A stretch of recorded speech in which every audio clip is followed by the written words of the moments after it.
very much. So we're going to move on to our third speaker, James, playing with slides. Thank you very much.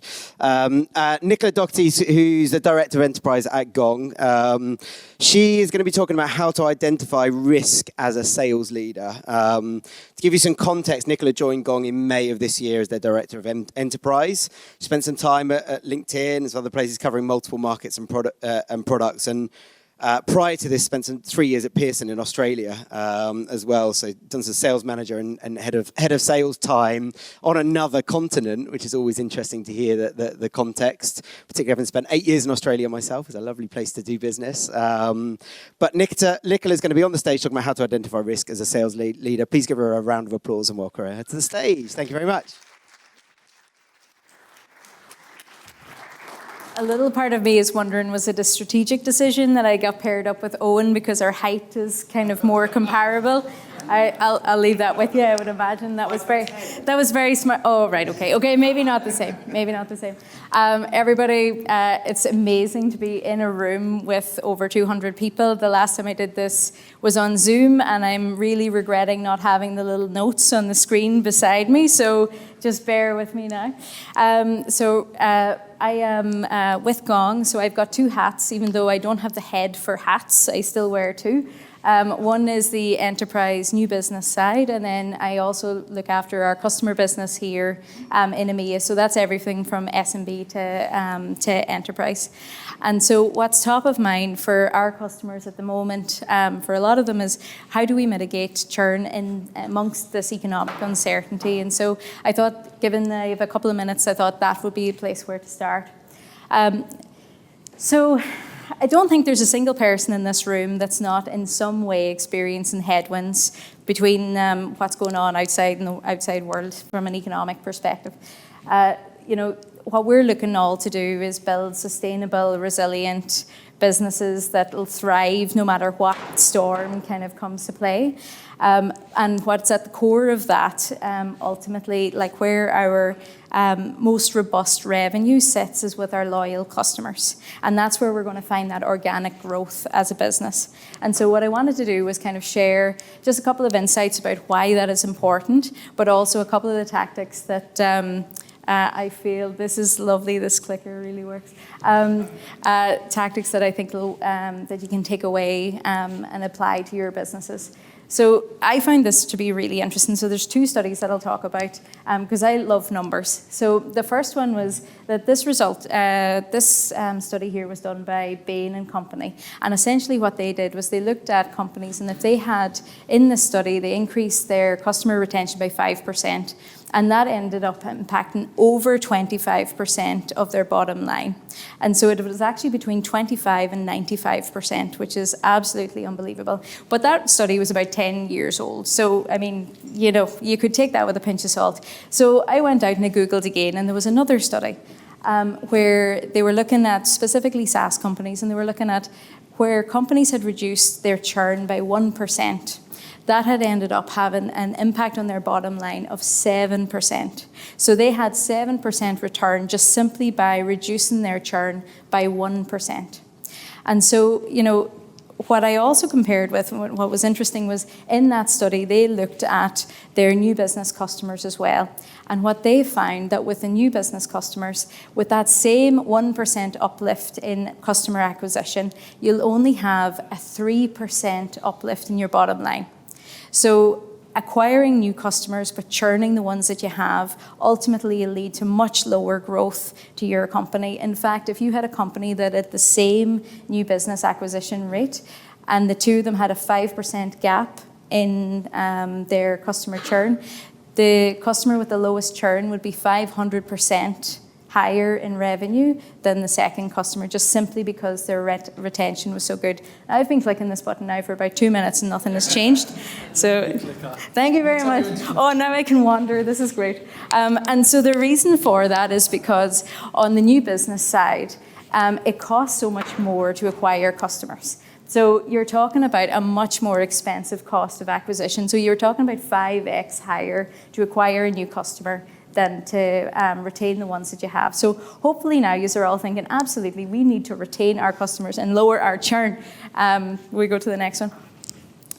And so what we're finding, and it's very interesting, like I've been working in the renewal business now for a long time, and what I'm finding that the trends that I'm seeing over the last couple of months are significantly different than what I would have seen a year ago, 2 years ago. And what I wanted to kind of summarize was some of the, I don't know what's going on with the mic here, but what I'm seeing is some of the changes, the trends that we're pulling out. And this is across aggregate data, across the Gong customer base, because we're selling to salespeople.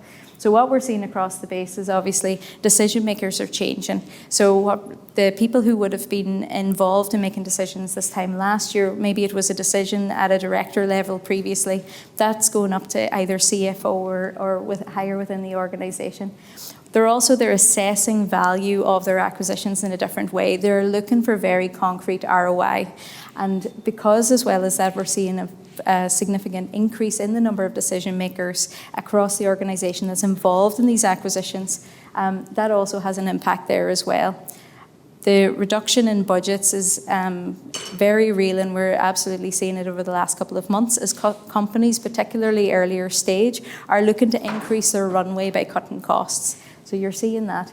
And what I'm also seeing is an appetite for risk has decreased. So previously, a lot of companies would have made acquisitions with the expectation or the hope that they would have seen results within a range. What they're looking for now is, given the amount of complexity internally as well as externally, buyers now are under a lot of pressure to show strong ROI for their spend. And so their appetite for risk is decreasing all the time. And what that means is much more, I suppose, on the new business side. But we are seeing it on the customer retention side as well. If you're looking for ambitious growth goals with some of your customers, what you might find is there's a roadblock there mentally about taking some of those bigger risks that they might have done 12 months ago. We go on to the next one there. Now, I'll get to the watermelon in a second. It's not just because I want just to have a cocktail after this. But essentially, if I was to call out like 3 tips that I would emphasize, one is the importance of segmenting your customers. So just like in the pandemic, not all customers experienced the pandemic in the same way. There were customers who were adversely affected, but there were other ones, like for example, Gong, that absolutely thrived in that environment because it was a product that was so needed at the time as companies put a lot of their field sales forces online for almost overnight. And so the important thing that I would highlight here is it's to make sure that your sales teams are prioritizing the right customers and we're engaging with the market in the right way. So one approach that I would suggest is segmenting them based on what is the economic impact that they're feeling at the minute. So you could break them down into adversely impacted, a neutral impact, and a positive impact. In that way, your sales team will apply the right strategy to the right customer, and you're not ignoring the growth opportunities that are there in your book, but at the same time you're prioritizing where that risk is, where again, remember, you've got that 7x return if you can keep those customers in. Now, the reason why there's a watermelon, I actually don't like watermelon, and I don't know if this is a Nicola thing or a market thing, but everybody should be familiar with watermelon KPIs. Has everybody kind of heard that? No? Okay. Anybody heard of watermelon accounts?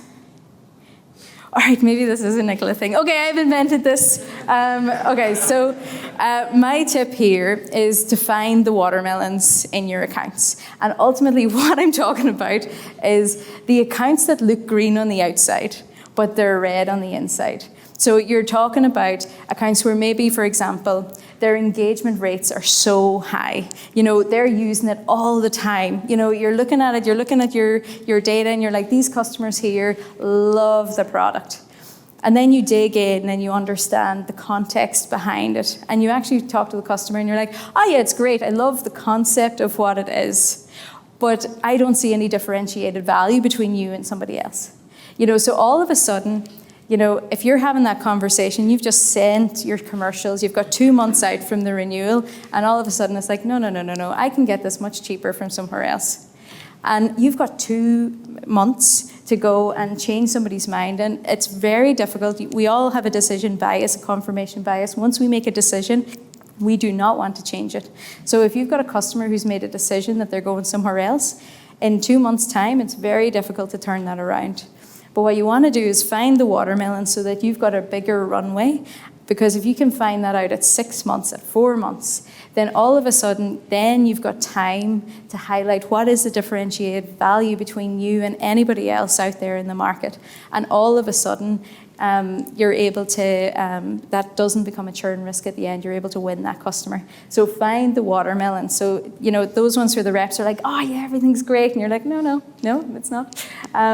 So if we go to number 2. So I'm actually, on this slide here, I'm going to talk about the who and the what. So on the who, again, talking about the decision makers, they have changed. So you will have reps on your teams, or you are people sitting in chairs right now, and you're thinking about your book of business, and you're thinking, I have great relationships with my customers. I'm absolutely at power. There's no problem with that renewal. But all of a sudden you dig in, and actually what we know, that decision is no longer being made at that level anymore. You dig in, you find out, well, actually you're at a practitioner level, or you're just speaking to the head of sales. They're no longer your decision maker. It doesn't matter that you're buddies. It's actually going to have zero impact on your deal. If you're not talking at power, then now is the time that you need to be engaging with them. Now, what we also know is that there's more people involved in the decision-making process. So a couple of years ago, there was a study done where it had swollen to 10 people involved in the buy-in process. The most recent study done by Gartner is that is now up to 20 people. And so you have multiple different people across the organization. And we know from our stats, because Gong analyzes millions and millions of sales calls, that we know that the more people you have involved in the deal, the higher your win rates are. So having, for me with my team, being multi-threaded is just that is an absolute minimum. You have to be engaged across the organization, because if you're not, you are not speaking to value. And then the what that I would talk to here is they need, every single stakeholder you're engaging with have different priorities. They see value in a very different way. And if you remember that what we're seeing now is customers are getting much tighter on value. You have to make sure that you're maintaining a high standard and you're delivering tangible results. Because in the past, in my past experiences over the mass number of years, you would certainly have had renewals where customers weren't getting value from products, but they would have renewed anyway because they got enough value from the product to pay. Enough isn't enough anymore. You have to be hitting the mark. And because of the different stakeholders that we have now across the account, you need to make sure that you're differentiating your message for those people. So if you're talking to the CMO, you're talking to the CRO, their priorities are different, you need to tailor it in that way. So it's important to make sure that your solution or the problem you're solving for them is their problem and it's aligned specifically to them. So it's not just enough isn't enough anymore. It has to be spot on. And then the last thing, because I know I'm way over time, you're very good, is the last thing is about increasing that runway. I think it's been a kind of a theme throughout the whole chat, but ultimately at the end of the day, the most important thing that you need is time. So being able to identify those potential risks as early as possible is just critically important. So what I would say is I can't recall what great company did this report, but we can absolutely share it out with you. But of 20, in this report, 26 customers churned, only one of them complained. But, and I know this, I can speak from experience because I have this visibility across my pipeline. I can see where those risks come out over the course of the thing. They're not invisible. You can see, I can tell my rep when it's that's a risk account there. And they'll be like, no, it's great. And I'm like, no, that you need to do X, Y, or Z with that. That's a risk account. And in a number of weeks, you might find an actual trigger that comes up. But if we were only focusing on the lag measures, which is when a customer says, I'm not happy with X, or we're looking to consolidate this, or whatever it is, you're too slow. So identify what is the churn indicators or the risk indicators for your business. Most people will have, there's definitely indicators that are in common across most companies, but every business will have ones that are specific to your service or your product. And so do the analysis to understand what does that look like. And the last thing that I would say in that, is that use current and up-to-date data. If you are using, because most people have a CSM organization who have identified what are churn indicators for their customers, but if that's using data from a year ago, it's out of date and it's obsolete. You have to be using data that's accurate as of, say, the last 3 months, because that's when the world changed. And so on that, Mark, I will shut up, James. So thank you very much for your patience.